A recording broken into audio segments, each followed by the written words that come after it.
കോഴിക്കോട്ടേക്ക് പോവുകയാണ്. ചേതൻ സാജൻ കോഴിക്കോട് നിന്ന് ചേരുന്നുണ്ട്. കോഴിക്കോട് മുല്ലപ്പള്ളി രാമചന്ദ്രനെതിരെ വീണ്ടും പോസ്റ്റർ പ്രതിഷേധം. നമ്മൾ ഈ കാര്യം അല്പസമയം മുമ്പ് പരാമർശിച്ചു പോയിരുന്നു. അതിന്റെ വിശദാംശങ്ങളിലേക്ക് പോകുമ്പോൾ ചേതൻ, ഗുഡ് മോർണിംഗ്.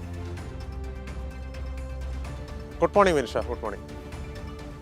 മുല്ലപ്പള്ളി രാമചന്ദ്രനെതിരെ പോസ്റ്റർ പ്രത്യക്ഷപ്പെടുന്നത് ഇന്നലെയും വടകരയിലും പോസ്റ്റർ പ്രത്യക്ഷപ്പെട്ടിരുന്നു. സേവ് കോൺഗ്രസ് ഫോറം എന്ന പേരിലാണ് പോസ്റ്റർ പ്രത്യക്ഷപ്പെടുന്നത്. ഇനി മത്സരിക്കുകയാണെങ്കിൽ നിലം തൊടാതെ തോൽപ്പിച്ചിരിക്കുമെന്നാണ് ആ പോസ്റ്ററിലുള്ളത്.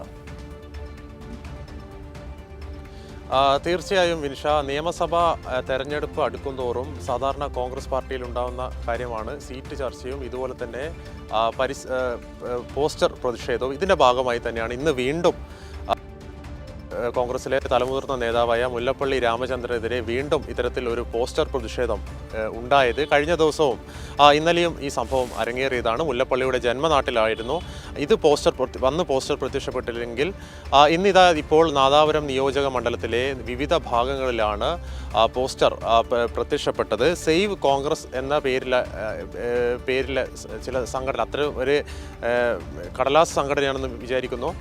സേവ് കോൺഗ്രസ് എന്ന സംഘടനയാണ് ഈ പോസ്റ്റർ പതിച്ചിരിക്കുന്നത്.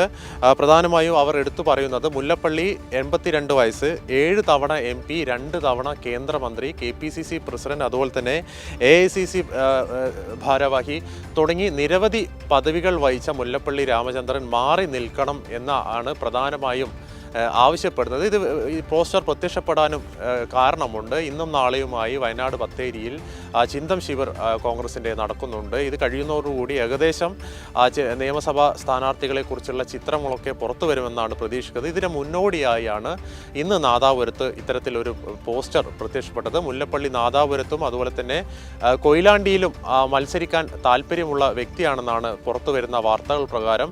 ഇതിന് പിന്നാലെയാണ് ഇന്ന് നാദാപുരത്തും സമാനമായി ഇത്തരത്തിൽ പോസ്റ്റർ പ്രത്യക്ഷപ്പെട്ടത്. മറ്റൊരു കാര്യം കൂടി വിനിഷ എടുത്തു പറയേണ്ടതുണ്ട്.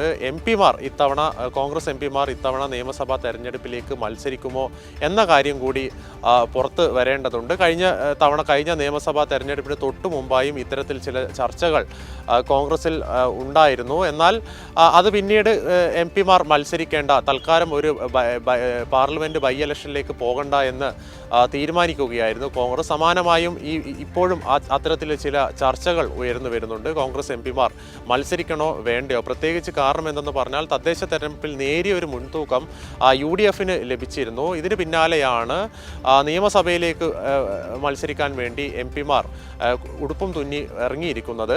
ഏതായാലും ഇത് വയനാട്ടിലുള്ള ബത്തേരിയിൽ വെച്ച് നടക്കുന്ന ചിന്തൻ ശിബിറിൽ ഏകദേശം ഒരു ചിത്രം മനസ്സിലാക്കുന്നതായിരിക്കും. മറ്റൊരു കാര്യം കൂടി, യുവാക്കളുടെ പ്രാതിനിധ്യം എല്ലാ തവണയും ഈ നിയമസഭ അതുപോലെ തന്നെ പാർലമെൻറ്റ് തെരഞ്ഞെടുപ്പൊക്കെ വരുമ്പോൾ കോൺഗ്രസ് UDF പ്രവർത്തകർ പ്രധാനമായും ഉയർന്നു വരുന്ന കാര്യമാണ് യുവാക്കൾക്ക് കൂടുതൽ പ്രാതിനിധ്യം നൽകണം. പക്ഷേ അത് അങ്ങനെ സംഭവിക്കുന്ന കണ്ടിട്ടില്ല. കൂടാതെ സ്ത്രീകൾക്കും പ്രാതിനിധ്യം വേണമെന്ന ആവശ്യം കാലാകാലങ്ങളിലായി കോൺഗ്രസിൻ്റെ ഉള്ളിൽ വരുന്നതാണ്. പക്ഷേങ്കിൽ അത്തരത്തിൽ സ്ത്രീ പ്രാതിനിധ്യം അതുപോലെ തന്നെ യുവാക്കളുടെ പ്രാതിനിധ്യത്തോട് മുഖം തിരിക്കുന്ന കാഴ്ചയാണ് നാളെ ഇതുവരെ കോൺഗ്രസിൽ കാണാൻ വേണ്ടി സാധിച്ചത്. നോക്കുമ്പോൾ ഇപ്പോഴത്തെ നിയമസഭ നോക്കുമ്പോൾ ഉമാ തോമസ് മാത്രമാണ് കോൺഗ്രസ് പാർട്ടിയിൽ നിന്നുള്ള MLA എന്ന കാര്യം കൂടി നമ്മൾ പരിശോധിക്കണം. ഏതായാലും ഈ സംഭവങ്ങളൊക്കെ ചൂണ്ടിക്കാണിക്കുന്നത് കോൺഗ്രസിൻ്റെ യുവനിര കടുത്ത പ്രതിഷേധത്തിലാണ്. തങ്ങൾക്ക് വേണ്ട പ്രാതിനിധ്യം നൽകുന്നില്ല എന്ന കാര്യം അവർ ഉയർത്തിപ്പിടിക്കുന്നു. ഇതിൻ്റെ ഭാഗമായാണ് ഇത്തരത്തിൽ പോസ്റ്റർ പ്രതിഷേധം ഉയർന്നു വരുന്നത്. വിനിഷ. ശരി, ചേതൻ സാജനാണ് കോഴിക്കോട് നിന്ന് വിശദാംശങ്ങൾ പങ്കുവച്ചത്.